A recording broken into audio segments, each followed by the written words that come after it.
कक्षा 9 की student finally आपके यहाँ वैसे समाज विज्ञान का वार्षिक परीक्षा 2024-25 पेपर लेके आ चुके हैं। आप लोग बहुत सारे यहाँ पर कमेंट आ रहे थे कि समाज विज्ञान पेपर लाओ, तो फाइनली आपका पेपर आ चुका। और साथ ही आपको बता दें, हम आपके लिए यहाँ पर 4 बजे रात को वीडियो बना रहे हैं, क्योंकि जो आपका समाज विज्ञान पेपर वो आ चुका, तो आपको पेपर देने से पहले इसको पूरा याद करना है, ठीक है। और आप यहाँ पर वीडियो को लाइक कर लीजिएगा और चैनल को सब्सक्राइब कर लीजिए, ठीक है।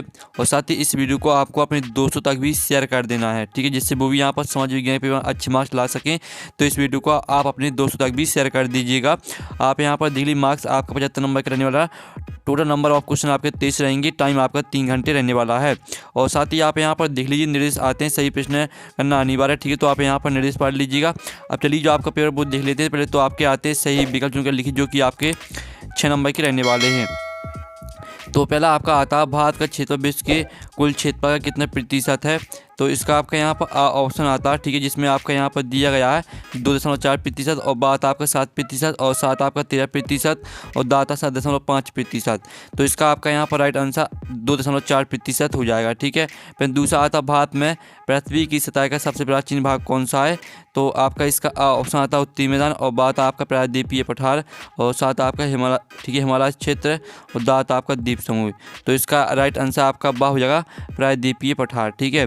फिर आपके यहाँ पर तीसरा आता है, द स्पेस्ट ऑफ लॉज की रचना की। तो यहाँ पर इसका आपका ए ऑप्शन आता है, यानी आ ऑप्शन रूसो, बात आपका हाफ है और साथ आपका लॉक है और दाता मोस्टे स्क्यू। तो इसका आपका यहाँ पर राइट आंसर रहेगा वो आपका दा हो जाएगा मोस्टे स्क्यू, ठीक है। फिर आपका यहाँ पर चौथा आता है, एक जन एक साम्राज्य एक नेता का नारा किसने दिया था। तो यहाँ पर एक जन एक समाज एक नेता का नारा किसने दिया था। तो इसका आंसर आपका हो जाएगा हिटलर ने, ठीक है, हिटलर ने दिया था। फिर आपका यहाँ पर पांचवा आता है, विश्व के अधिकतर देशों में कौन सी शासन व्यवस्था कायम है। तो आपका आता है राजतंत्र और बात आपका लोकतंत्र और साथ आपका कबीलाई तंत्र और दाता इनमें से कोई नहीं। तो इसका राइट आंसर आपका क्या हो जाएगा, इसका राइट आंसर आपका राजतंत्र हो जाएगा, ठीक है। और जो आपका यहाँ पर 6वां आता है, एक विशेष अवधि में प्रति 1000 व्यक्तियों के पीछे मरने वालों की संख्या क्या कही जाती है।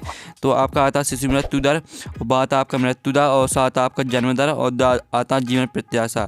तो जो आपका यहाँ पर दिया गया एक विशेष अवधि में प्रति 1000 व्यक्तियों के पीछे मरने वालों की संख्या क्या कही जाती है। तो इसका राइट आंसर आपका क्या हो जाएगा, इसका राइट आंसर आपका आ हो जाएगा शिशु मृत्यु दर कही जाती है, ठीक है, शिशु मृत्यु दर आपका राइट आंसर रहेगा। और साथ ही यहाँ पर इंग्लिश मीडियम के स्टूडेंट देख लीजिए, पहले का आपका ए करेक्ट आंसर रहेगा, दूसरे का आपका बी करेक्ट आंसर रहने वाला, ठीक है। और तीसरे का आपका यहाँ पर डी करेक्ट आंसर रहेगा, चौथे का आपका यहाँ पर ए करेक्ट आंसर हो जाएगा, पाँचवें का भी आपका ए करेक्ट आंसर रहेगा और छठवें का आपका जो करेक्ट आंसर रहेगा वो आपका हो जाएगा ए, ठीक है। अब चलिए आपके आते हैं रिक्त स्थानों की पूर्ति की, जो कि आपके रहने वाले 6 नंबर के, ठीक है। तो आपको यहाँ पर ध्यान से देखना है, आप यहाँ पर देख लीजिए।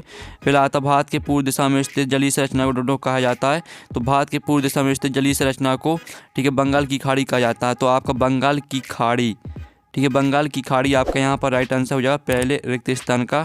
और जो आपके यहाँ पर दूसरा आता है, तो दूसरा देख लीजिए आप यहाँ पर चुनाव प्रचार के लिए नोट का पालन करना पड़ता है। तो यहाँ पर चुनाव प्रचार के लिए निर्वाचन आयोग का पालन करना पड़ता है, ठीक है, निर्वाचन आयोग आपका यहाँ पर राइट आंसर हो जाएगा, ठीक है, निर्वाचन आयोग। फिर आपके यहाँ पर तीसरा आता है, द सोशल कॉन्ट्रैक्ट की रचना की थी। तो यहाँ पर द सोशल कॉन्ट्रैक्ट की रचना, ठीक है, आपकी यहाँ पर जीन जैक्स रूसो ने की थी, ठीक है, जीन जैक्स रूसो, ठीक है, ये आपका यहाँ पर राइट आंसर हो जाएगा।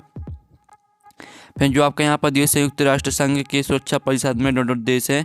तो यहाँ पर संयुक्त राष्ट्र संघ के सुरक्षा परिषद में आपके 15 देश हैं, 15 आपका राइट आंसर रहेगा। फिर आपका 5वां आता, भारत में वोट डालने की उम्र डॉट है। तो भारत में वोट डालने की उम्र आपकी 18 वर्ष है, ठीक है, 18 वर्ष आपका यहाँ पर राइट आंसर रहेगा। फिर आपका 6वां आता, भारत में राष्ट्रपति कार्यकाल दंड होता है।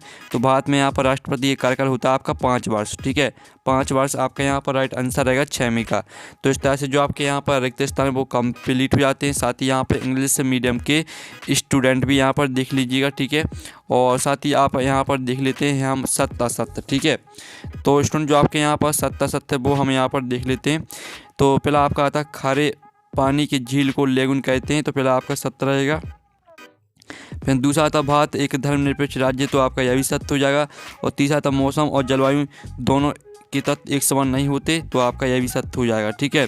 फिर जो आपका यहाँ पर चौथा आता है, चौथा हम यहाँ पर देख लेते हैं। तो चौथा आपका यहाँ पर दिया गया दुधावा राष्ट्रीय पार्क उत्तर प्रदेश में, तो ये आपका सत्य हो जाएगा। पाँचवा आता लोकतंत्र में शासकों चुनाव जनता करती है, तो आपका यह सत्य रहेगा। और छठवां आता रूस में छोटे किसानों को कुलक कहा जाता था, तो आपका यह भी यहाँ पर सत्य हो जाएगा, ठीक है। और साथ ही यहाँ पर इंग्लिश मीडियम के स्टूडेंट भी यहाँ पर देख लीजिएगा। अब प्रश्न चलाता है सही जोड़ी बनाकर लिखी, जो कि आपकी 6 नंबर की रहने वाली हैं। स्तंभ अववा में आपकी यहाँ पर दी सही जोड़ी पहले आती है दोआब, तो इसको आपको यहाँ पर 2 नदियों के बीच की भाग से मैच कर देना है। और दूसरी आती है फूलों की बौछार, तो इसको आपको कहवा से मैच कर देना है। और तीसरी आती है भारत का संविधान बना, तो भारत का संविधान बना आपका यहाँ पर 26 नवंबर 1949 से मैच कर देना है, ठीक है। और साथ ही आप यहाँ पर देख लीजिए जो आपकी यहाँ पर दी धारा, तो धारा को आपको किससे मैच कर देना है, धारा को आपको किसी दस्तावेज के खास हिस्सा से मैच कर देना है। और पाँचवीं आती है आपकी हरित क्रांति की जनक, तो यहाँ पर हरित क्रांति की जनक आपको मैच कर देना MS स्वामीनाथन से। और जो आपकी 6वीं आती है आपकी निरंतर रेखा का मापन, तो इसको आपको राष्ट्रीय प्रतिदर्श सर्वेक्षण संगठन से मैच कर देना है, ठीक है। तो इस तरह से जो आपके यहाँ पर सही जोड़ी हैं वो कंप्लीट हो जाती हैं, आपने अच्छे से यहाँ पर याद कर ली होंगी, ठीक है। और आप इनका जो स्क्रीनशॉट है वो भी आप यहाँ पर ले सकते हैं, ठीक है। अब चलिए आपके यहाँ पर देख लेते हैं इंग्लिश मीडियम के स्टूडेंट भी देख लीजिए।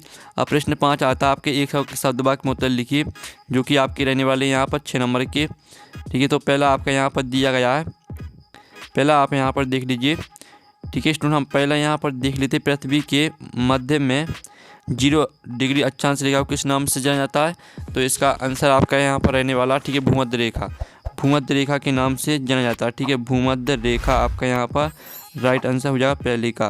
फिर जो आपका यहाँ पर दूसरा आता है नागार्जुन सागर नदी परियोजना किस नदी पर है, तो इसका आंसर है कृष्ण नदी, ठीक है, कृष्ण नदी आपका यहाँ पर राइट आंसर हो जाएगा दूसरे का। और जो आपके यहाँ पर तीसरा आता भारत की प्रमुख 4 ऋतुओं के नाम लिखो, तो इसका आंसर रहेगा आपका गर्मी सर्दी, ठीक है, गर्मी सर्दी और आपका बसंत, ठीक है, गर्मी सर्दी और आपका बसंत यहाँ पर राइट आंसर हो जाएगा। फिर जो आपका आता है भारत में जनगणना प्रति 5 वर्ष में की जाती है, तो आपका 5 वर्ष नहीं रहेगा, आपका यहाँ पर लिखना भारत में जनगणना प्रति 10 वर्ष बाद की जाती है, 10 वर्ष आपका राइट आंसर रहेगा। मैं 5वां आता विश्व का सबसे बड़ा लोकतंत्र वाला देश है, तो विश्व का सबसे बड़ा लोकतंत्र वाला देश है आपका भारत, ठीक है। तो 5वें का आंसर आपका भारत हो जाएगा। और जो आपका 6वां आता है पार्टियां सत्ता के लिए आपस में क्या करती हैं, तो पार्टियां सत्ता के लिए आपस में प्रतिस्पर्धा करती हैं, ठीक है, प्रतिस्पर्धा आपका यहाँ पर राइट आंसर हो जाएगा। तो इस तरह से आपके एक शब्द वाक्य मतलब यहाँ पर कंप्लीट हो जाते हैं। और साथ ही यहाँ पर देख लीजिए इंग्लिश मीडियम के स्टूडेंट भी, ठीक है। और साथ ही आप यहाँ पर धीरे प्रश्न आपका अच्छे आता है भारत एक केंद्र शासित प्रदेशों के नाम लिखिए, जो कि आपके 2 नंबर के रहेंगे, ठीक है। अथवा आता है भारत को विश्व में किन किन नामों से जाना जाता है, जो इनके आंसर वो भी हम बताने वाले। पहले आप यहाँ पर क्वेश्चन देख लीजिए 2-2 अंक के, फिर इनके आंसर देखेंगे, ठीक है। और 7वां आता भारत की जलवायु को प्रभावित करने वाले कारक कौन कौन से हैं। अथवा आता मौसम और जलवायु में क्या अंतर है। फिर आपका 8वां आता सदाबहार वन और पर्णपाती वनों में कोई 2 अंतर लिखिए, ठीक है। अथवा आता भारत के 2 प्रमुख राष्ट्रीय उद्यानों के नाम लिखिए। फिर आपका 9वां आता मैंग्रोव वन की आपको 2 विशेषताएँ लिखनी है, ठीक है। इन क्वेश्चन को आप देखते जाइए, साथ ही इनके स्क्रीनशॉट भी लेते चलिएगा। फिर आपका इसका अथवा आता है सदाबहार वन और पर्णपाती वनों में आपको 2 अंतर लिखने हैं, ठीक है। फिर आपका यहाँ पर 10वां आता फ्रांसीसी समाज में कर व्यवस्था कैसी थी। अथवा आता 18वीं सदी में फ्रांसीसी समाज कितने वर्गों में बटा था। फिर आपका 11वां आता खूनी रविवार की क्या घटना थी। अथवा आता पहला विश्व युद्ध कब से कब तक लड़ा गया। फिर आपका 12वां आता आरक्षित वन किसे कहते हैं। अथवा आता वनों से होने वाले प्रत्यक्ष लाभ लिखिए।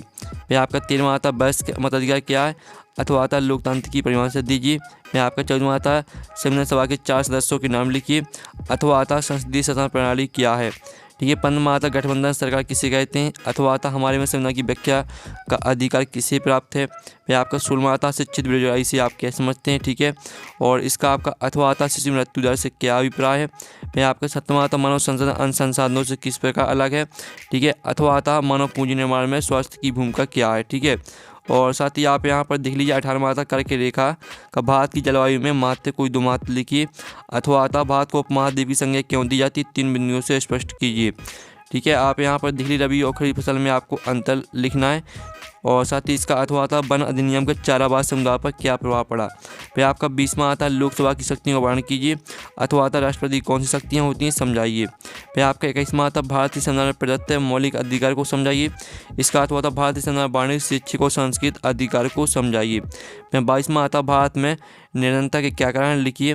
इसका अथवा आता है बेसिक निरंतर परिदृश्य को स्पष्ट कीजिए। ठीक है, और साथ ही आपके जो यहाँ पर दिए गए हैं, ठीक है स्टूडेंट, जो आपके यहाँ 15वें क्वेश्चन, ठीक है आपका यहाँ 15 क्वेश्चन, 16 क्वेश्चन और 17 क्वेश्चन। ठीक है, पहले हम यहाँ पर जो 17वें क्वेश्चन तक 2 अंक के क्वेश्चन दिए गए, पहले इनके आंसर यहाँ पर देख लेते हैं। तो स्टूडेंट जो आपका प्रश्न यहाँ पर 6 दिया था, भारत के केंद्र शासित प्रदेशों के नाम लिखें। तो ये आपके भारत के केंद्र शासित प्रदेशों के नाम दिए अंडमान निकोबार द्वीप समूह, चंडीगढ़, दादरा और नगर हवेली और दमन दीव, जम्मू और कश्मीर, लद्दाख, लक्षद्वीप, राष्ट्रीय राजधानी क्षेत्र दिल्ली, पांडिचेरी। ठीक है, आपका 6वें क्वेश्चन का आंसर रहेगा। और ये आपका 6वें का अथवा का आंसर, जिसमें आपको भारत को विश्व में किन किन नामों से जाना जाता है आपको यह बताना था। तो ये आपका 6वें का अथवा का आंसर। ठीक है, जो आपका 7वां क्वेश्चन यहाँ पर दिया था, भारत की जलवायु को प्रभावित करने वाले कारक कौन कौन से हैं। तो ये आपका 7वें क्वेश्चन का आंसर। और जो आपका 7वें का अथवा दिया गया था, ठीक है, मौसम और जलवायु में अंतर लिखिए। तो ये आपका मौसम और जलवायु में अंतर, ठीक है 7वें का अथवा का आंसर। और जो आपका 8वां क्वेश्चन यहाँ पर दिया था, सदाबहार वन और पर्णपाती वन में अंतर लिखिए। तो ये आपका 8वें क्वेश्चन का आंसर। ठीक है, और जो आपका 8वें का अथवा दिया था, भारत के 2 प्रमुख राष्ट्रीय उद्यानों के नाम लिखिए। तो भारत के 2 राष्ट्रीय उद्यानों के नाम निम्न है, काजीरंगा राष्ट्रीय उद्यान और कनाग नेशनल पार्क। ठीक है, फिर आपका जो यहाँ पर 9वां क्वेश्चन दिया था, मैंग्रोव वन की 2 विशेषताएं लिखिए। तो ये आपकी मैंग्रोव वन की 2 विशेषताएं दी। मैंग्रोव वन तटीय क्षेत्रों को स्वस्थ रखते हैं। मैंग्रोव वन हजारों प्रजातियों के लिए आवास का काम करते हैं। फिर जो आपका 9वें का अथवा दिया गया था, ठीक है, सदाबहार वन और पर्णपाती वनों में अंतर लिखिए। ठीक है, तो ये आपका यहाँ आंसर रहेगा। और जो आपका 10वां क्वेश्चन यहाँ पर दिया था, फ्रांसीसी समाज में कर व्यवस्था कैसी थी। तो आप यहाँ पर फ्रांस में कर व्यवस्था असंतोषजनक थी। इस व्यवस्था में समाज के कुछ वर्गों को करों से छूटी मिली हुई थी, जबकि गरीब किसानों को ज़्यादा कर चुकाना पड़ता था। इस वजह से राजकोष की स्थिति खराब हो गई थी। ठीक है, और जो आपका यहाँ पर 10वें का अथवा दिया गया था, 18वीं सदी में फ्रांसीसी समाज कितने वर्गों में बंटा था। तो ये आपका यहाँ पर रहेगा 10वें क्वेश्चन के अथवा का आंसर। और जो आपका 11वें क्वेश्चन यहाँ पर दिया था, खूनी रविवार की घटना क्या थी। तो 1905 के रूस जापान युद्ध के में रूस एशिया के छोटे से देश जापान से पराजित हो गया। पराजय के अपमान के कारण जनता ने क्रांति कर दी। ठीक है, आपका 11वें क्वेश्चन का आंसर रहेगा। और जो आपका 11वें का अथवा दिया गया था, पहला विश्व युद्ध कब से कब तक लड़ा गया। तो आपका यहाँ पहला विश्व युद्ध 28 जुलाई 1914 से 11 नवंबर 1918 तक चला था। इसे महान युद्ध के नाम से भी जाना जाता है। ठीक है, और यह युद्ध यूरोप, अफ्रीका और मध्य पूर्व में हुआ था। यह आपका 11वें का अथवा का आंसर। फिर जो आपका 12वां क्वेश्चन दिया था, आरक्षित वन किसे कहते हैं। तो ये आपका 12वें क्वेश्चन का आंसर। ठीक है, और जो आपका 12वें का अथवा दिया गया था, वनों से होने वाले प्रत्यक्ष लाभ लिखिए। तो ये आपकी वनों से होने वाले प्रत्यक्ष लाभ, ठीक है, आपका 12वें का अथवा का आंसर है। और साथ ही आपका 13वें क्वेश्चन का आंसर देख लीजिए, वयस्क का मताधिकार क्या है। तो ये आपका 13वें क्वेश्चन का आंसर। ठीक है, जो आपका 13वें का अथवा दिया गया था, लोकतंत्र की परिभाषा दीजिए। तो ये आपका यहाँ पर 13वें के अथवा का आंसर। ठीक है, और साथ ही आप यहाँ पर देख लीजिए, जो आपका 14वां क्वेश्चन दिया गया था, संविधान सभा के 4 सदस्यों के नाम लिखिए। तो यहाँ पर संविधान सभा के 4 सदस्यों के नाम doctor Bhimrao Ambedkar, doctor KM. Munshi और सैयद मोहम्मद शमसुद्दौला, एन माधवराव। ठीक है, और जो आपका यहाँ पर 14वें का अथवा दिया गया था, संसदीय शासन प्रणाली क्या है। तो आप यहाँ पर देख लीजिए, आपकी संसदीय शासन प्रणाली है। ठीक है, आपका 14वें के अथवा का आंसर। फिर आपका 15वें क्वेश्चन का आंसर देख लीजिए, जो आपका यहाँ पर दिया था, गठबंधन सरकार किसे कहते हैं। तो ये आपका यहाँ 15वें क्वेश्चन का आंसर। ठीक है, जो आपका 15वें का अथवा दिया गया था, हमारे में संविधान की व्याख्या का अधिकार किसे प्राप्त है। तो भारत में संविधान की व्याख्या करने का अधिकार सर्वोच्च न्यायालय को है। संविधान के अनुच्छेद 132, 133 और 228 में इस बात का प्रावधान है। फिर जो आपका यहाँ पर 16वां क्वेश्चन दिया गया था, शिक्षित बेरोजगारी से आप क्या समझते हैं। तो ये आपका 16वें क्वेश्चन का आंसर। ठीक है, और जो आपका 16वें का अथवा दिया गया था, ठीक है, शिशु मृत्यु दर से क्या अभिप्राय है। तो ये आपका शिशु मृत्यु दर 1 वर्ष से कम आयु के बच्चों के प्रति 1000 जीवित जन्मों पर होने वाली मौतों की संख्या है। ठीक है, आपका 16वें का अथवा का आंसर। और जो आपका 17वें क्वेश्चन दिया गया था, यहाँ पर मानव संसाधन अन्य संसाधनों से किस प्रकार अलग है। तो ये आपका 17वें क्वेश्चन का आंसर। और जो आपका 17वें का अथवा दिया गया था, मानव पूंजी निर्माण में स्वास्थ्य की भूमिका क्या है। तो ये आपका 17वें का अथवा का आंसर। ठीक है, अब चलिए जो आपके यहाँ पर 3 नंबर के क्वेश्चन, 4 नंबर के क्वेश्चन को देख लेते हैं, फिर उनके आंसर देखेंगे। तो स्टूडेंट जो आपके यहाँ पर 2 नंबर के क्वेश्चन थे वो हमने कंप्लीट करा दिए। आपका 18वां क्वेश्चन, 19वां क्वेश्चन, 20वां, 21वां, 22वां हमने पहले ही बता दिया था। ठीक है, 23वां क्वेश्चन और देख लेते हैं। तो स्टूडेंट आप यहाँ पर देख लीजिए आपका 23वां क्वेश्चन दिया गया है। तो चलिए जो आपके क्वेश्चन 18 से लेकर यहाँ पर 23 तक की जो आंसर है वो हम यहाँ पर देख लेते हैं। तो स्टूडेंट आप यहाँ पर देख लीजिए कर्क रेखा भारत की जलवायु में बहुत अहम भूमिका निभाती है, इसकी 2 प्रमुख मात्रा रहे। ठीक है, यह आपका 18वें क्वेश्चन का आंसर। और जो आपका 18वीं का अथवा दिया गया था तो 18वीं का अथवा का आंसर भी आप यहाँ पर देख लीजिए। ठीक है, फिर आपका जो यहाँ पर 19वें क्वेश्चन दिया था जिसमें आपको रबी और खरीफ फसल में अंतर लिखना था, तो ये आपको 19वें क्वेश्चन का आंसर। और जो आपको 19वें का अथवा दिया गया था वन अधिनियम का चारावास समुदाय पर क्या प्रभाव पड़ा, तो ये आपको 19वें का अथवा का आंसर। और जो आपका 20वां क्वेश्चन यहाँ पर दिया था लोकसभा की शक्तियों का वर्णन कीजिए, तो ये आपका 20वें क्वेश्चन का आंसर। ठीक है, और जो आपका 20वें का यहाँ पर अथवा दिया गया था, ठीक है, राष्ट्रपति की कौन सी शक्तियाँ होती है समझाइए, तो ये आपका रहा 20वें का अथवा का आंसर। और जो आपका यहाँ पर 21वां क्वेश्चन दिया था भारतीय संविधान में प्रदत्त मौलिक अधिकारों को समझाइए, तो ये आपके भारतीय संविधान में नागरिकों को 6 मौलिक अधिकार प्रदान किए गए हैं, तो 6 को याद कर लेना है। ठीक है, और जो आपके 21वें का अथवा दिया गया था, ठीक है, भारतीय संविधान में वाणिज्य शैक्षिक और सांस्कृतिक अधिकार को समझाइए, तो ये आपका 21वें का अथवा का आंसर। ठीक है, फिर आप यहाँ पर 22वें क्वेश्चन का आंसर देख लीजिए, भारत में निरंतरता के प्रमुख कारण इस प्रकार हैं, ये आपका 22वें क्वेश्चन का आंसर रहेगा। और आप यहाँ पर 22वें का अथवा का आंसर देख लीजिए, ठीक है, वैश्विक निरंतरता परिदृश्य को स्पष्ट कीजिए, तो ये आपका 22वें का अथवा का आंसर रहेगा। और जो आपका 23वें क्वेश्चन है उसका आंसर मिल जाएगा आपको टेलीग्राम ग्रुप में। ठीक है, और पेपर का PDF डाउनलोड करना चाहते हैं तो लिंक वीडियो के डिस्क्रिप्शन में दी गई, तो आप वहाँ से पेपर का PDF डाउनलोड कर सकते हैं। तो हम नेक्स्ट वीडियो में, थैंक्स फॉर वॉचिंग।